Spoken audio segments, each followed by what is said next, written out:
Hello mga Belatibay, tanong ko anong team to ga? Yung may kulay green na parang bilog tapos mata lang siya yung yung isang mata lang. Hindi ko alam kung anong team niyan siya ga. Pero nga kahit hindi ko alam yung team na to ng mga birthday kasi first time ko rin gumawa ng cake na ganito ga, yung may mata na ganyan na kulay green na parang nakakatakot yung mukha ng ng ulo na yan. Tapos ito na nga ginawa ko na nga siya. Ang ginamit ko diyan yung styro natin. Syempre yan talaga yung ginagamit natin ga kapag gumagawa tayo ng mga malalaking topper ga kasi pagka full fondant yan yung gagawin natin dyan is bukod sa lugi na tayo, ang mangyayari dyan is sobrang bigat sa icing cake natin. Kasi yung cake na to is icing lang yung pinagawa ni customer. Tapos sabi niya basta fondant lang daw yung topper. Kaya tsaka mapapalaki natin yung topper tsaka mas mapapaganda natin kapag styro yung ginagamit natin. Tsaka styro naman talaga ginagamit natin or foil. Kaya lang naubusan ako ng foil. Kaya ang ginawa namin is nag-cut na lang kami ng parang 5x6 ata ito na styro para mahugis naming kulay bilog. Tapos dito ga sa mata ga, medyo nilabas ko yung mata niya kasi kapag yung mata na parang nakalubog lang, parang pangit tingnan, hindi siya nakakatakot talaga. Unlike sa ganito guys, parang inulbo ko yun, prinutrud ko ba yung kanyang mata guys, nakakatakot siyang tingnan. Yung bunganga naman, hindi ko rin siya yung pinatong lang. Ang ginawa ko guys, parang kinatan ko pa rin ang bunganga talaga, yung parang nakaloob talaga yung bunganga kasi mahirapan ako maglagay baga ng ng ngipin. Parang hindi siya effective na nakakatakot kapag ganun lang na parang pinatong lang siya na parang cartons lang. Hindi siya makatotohanan, baga ba. Tapos ito na nga, binabanyusan ko siya ng tubig kasi nga bukod sa natatanggal, nalilinisan ko yung pinaka-fond. Tsaka napapakinis ko yung fondant ga pagka ganun, di ba? Syempre kapag binalot natin yung styro, hindi talaga yung makinis na makinis. Kaya mas maganda talaga is linisan niyo siya ng tubig tapos i-brush niyo siya para magkinis yung kanyang pinakalabas, yung kanyang texture. Tapos ito nga ginaya ko lang rin, syempre number 1 na rin. 1 na rin yung bata na magbe-birthday. Pumunta to sila sa bahay. Hindi ako nagtatanggap ngayon ng mga booking, hindi ako nagsasagot ng mga booking. Kanina lang ako sumagot after ng mga siguro 15 days or 20 days after namin nagpahinga sa kagagawa ng pait cake kasi nga sabi ko gusto ko magpahinga muna. Bawi muna ako ng katawan ko kasi nga bagsak na bagsak yung katawan ko sa kagagawa ng pait cake na halos 3 months na straight, halos walang pahinga, puro cake din. Kaya sabi ko hindi muna ako sasagot, hindi muna ako tatanggap. Kaya nga lang kapag may mga nag-walk in dito sa bahay, hindi ko sila matanggihan ga. Kaya ang ginagawa ko guys, tinatanggap ko na lang rin kapag may nag-walk in. Then ito na nga ginawa na natin yung ating cake na to. Ang ginamit ko dito ga is grass tip, yung 233. Wait, hanapin ko muna ga para malagay ko dito. Ito siya lang ga para makita nyo talaga. May tatlong klase yan siya ga. May maliit, may malaki, tapos may medyo malapad. Pag medyo malapad ga, ang gagawin niyo ga is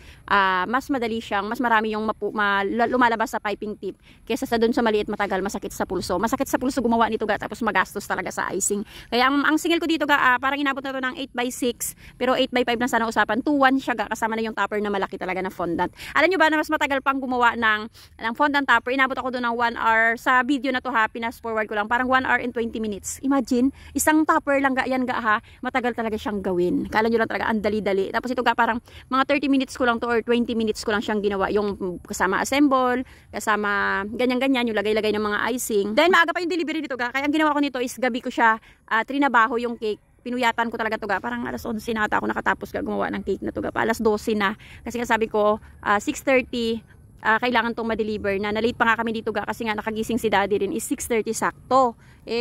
Kaya sabi ko, nakiusap na rin ako sa customer ko na kung ma'am, pinagpuyatan ko talaga ito ma'am, i-deliver ko na lang. Tsaka may mga lakad kasi kami ga na naka-schedule sa araw na yon. At ito na nga, pinatong ko na siya. Pinatong ko to ga nung umaga na kasi hindi ko siya pwedeng ipatong tapos ilalagay ko siya sa ref.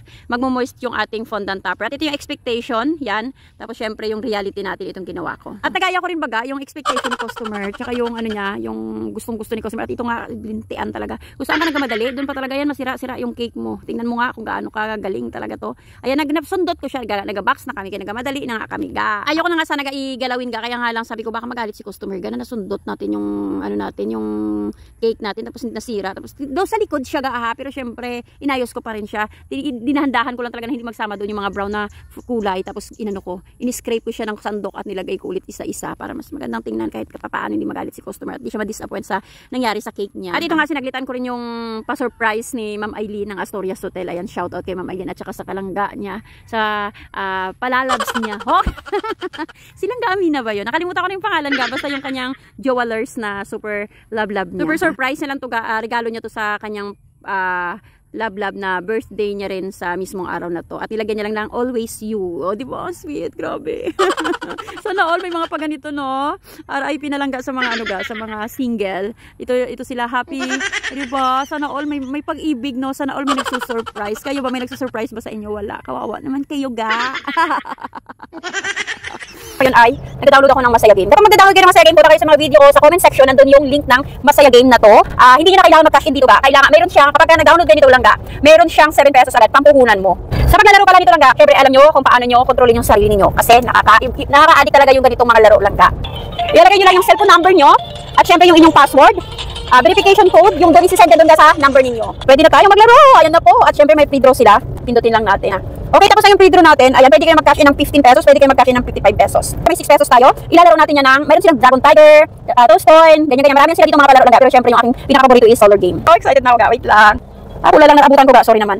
Ayan yung pula. Oh, panalo tayo ga. May panalo tayo. Additional tayong piso. Lang, piso ulit. Piso sa green. Oh, ito na nga natin, try natin kung mananalo tayo sa green. Nakakatakot kasi di ba? Magtaya ng malaki talaga. Sakto-sakto lang ga, yung aliw-aliwan nyo lang. Ay! Talo ako ga! Ayan, natalo ako.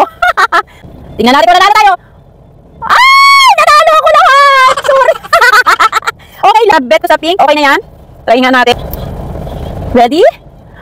Ay! Nanalo ko ang 2 pesos ko. May pera na kayong naipon. Pwede nyo namang i-cash out gamit yung inyong mga Gcash. At syempre, maging responsable kayo sa perang pinaghirapan ninyo. Kaya ano bang inaantay nyo? Pwede na kayong mag-download ng Masaya Game. At dalawa na mananalo ng tag 300 pesos pambili ng bigas ninyo at pang merienda ninyo lang ga. Kaya ano bang inaantay nyo? Download tayo ng Masaya Game!